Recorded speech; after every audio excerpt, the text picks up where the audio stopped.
Greetings! My name is Teak, and with everyone going nuts over the Guardians of the Galaxy trailer, I figured it was time to start a new series, Looking Too Close, the show that gives me a reason to obsess over the tiny details as though I needed one. So, let's get started.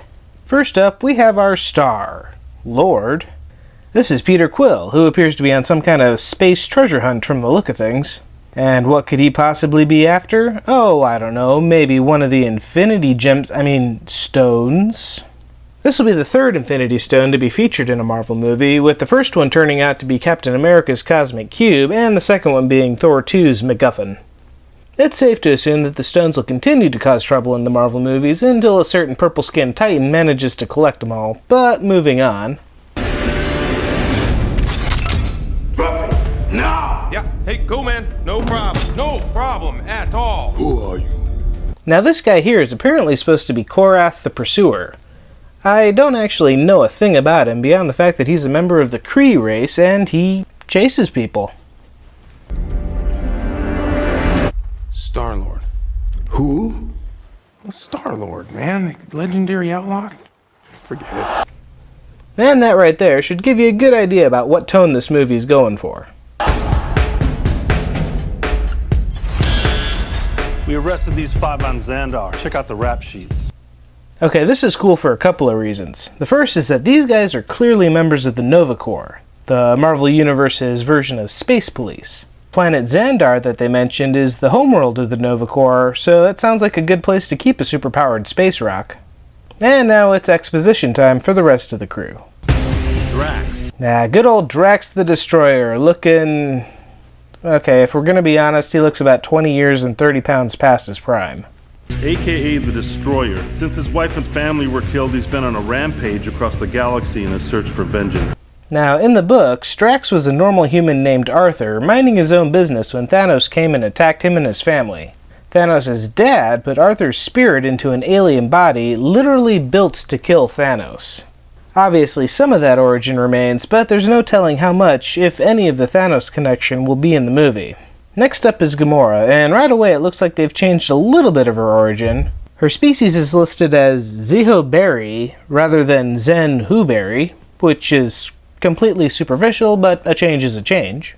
Gamora. Soldier. Assassin. Wanted on over a dozen counts of murder. Gamora looks to be pretty true to her comic counterpart, green, deadly, and sexy, in that order. Her profile here does note that she's the last of her people, which is also true in the books, but again, no mention of Thanos, who raised her in the comics. Not related to Thanos, we have Rocket Raccoon. His origin in the comics changes about every other week, so there's really no point in trying to guess what the movie will use. They did get his homeworld right though, the half-world of the Keystone Quadrant. Rocket. Wanted on over 50 charges of vehicular theft and escape from lockup. His description says that he's a cybernetic/genetic experiment on a lower life form, so he might not just be an alien, he might be a hyper-intelligent raccoon. It also lists Lila, a sentient otter and Rocket's soulmate, as a known associate, so maybe we'll get some tragic critter romance in this movie. What the hell? Groot. He's been traveling recently as Rocket's personal houseplant/muscle. Now in Groot's profile it says that he's from X, which means Planet X of course. No mention though if they recognize Groot as that world's ruling monarch. Peter Jason Quill. He's also known as Star-Lord. Who calls him that? Himself, mostly. He's wanted largely on charges of minor assault, public intoxication, and fraud. Oh, I'm sorry. I didn't know how this machine worked. Now the trailer doesn't mention anything about Peter Quill being a half-alien space prince, and the comics this movie is mostly based on seriously downplayed that aspect of his character. So it is possible they may make Star-Lord a full human, or Terran, for this movie. On the other hand, his police record does show one count of illegal manipulation of a Gramosian duchess, so maybe he's space royalty after all. His notes also mention an association with Yondu Udonta, a member of the original Guardians of the Galaxy team.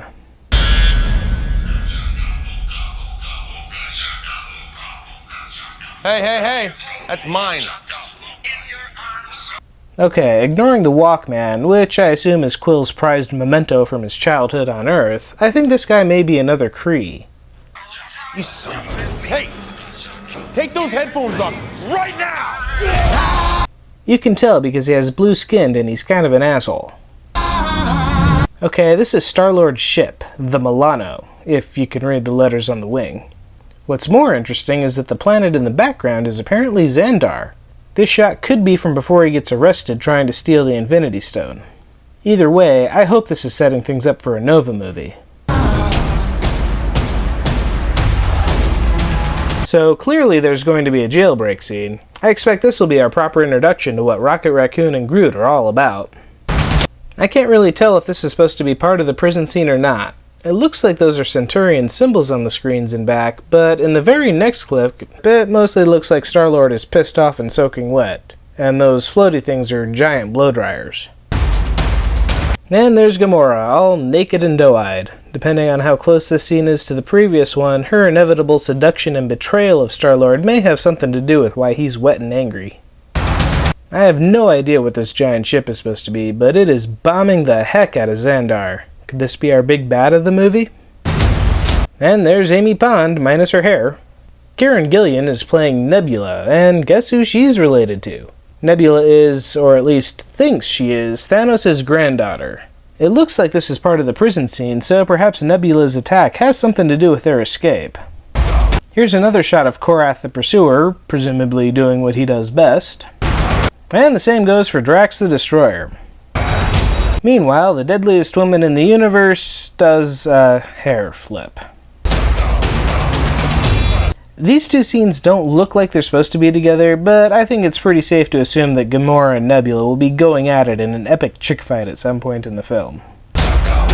And here's another Kree, Ronan the Accuser, who is, for all intents and purposes, the Kree version of Thor, right down to the magic hammer.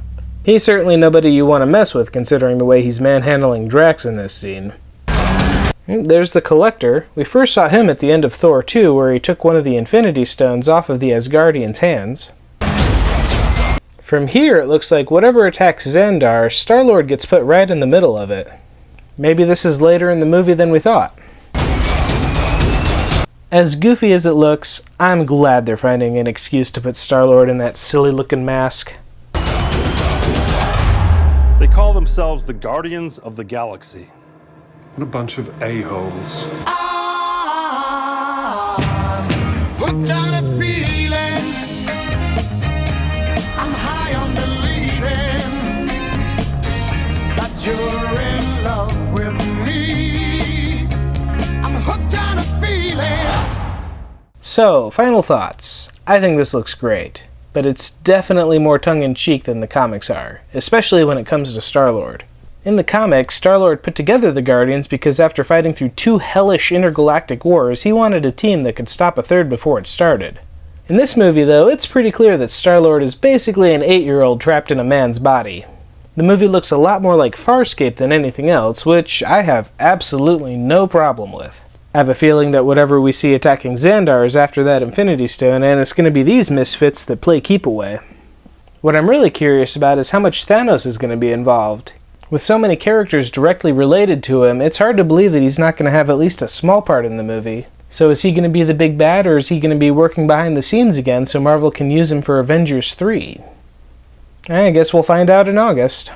And that's about all I have to say about it. What do you think about the Guardians of the Galaxy? Did I miss anything from the trailer? Let me know in the comments. Until next time, I'm Teak, and this is Looking Too Close.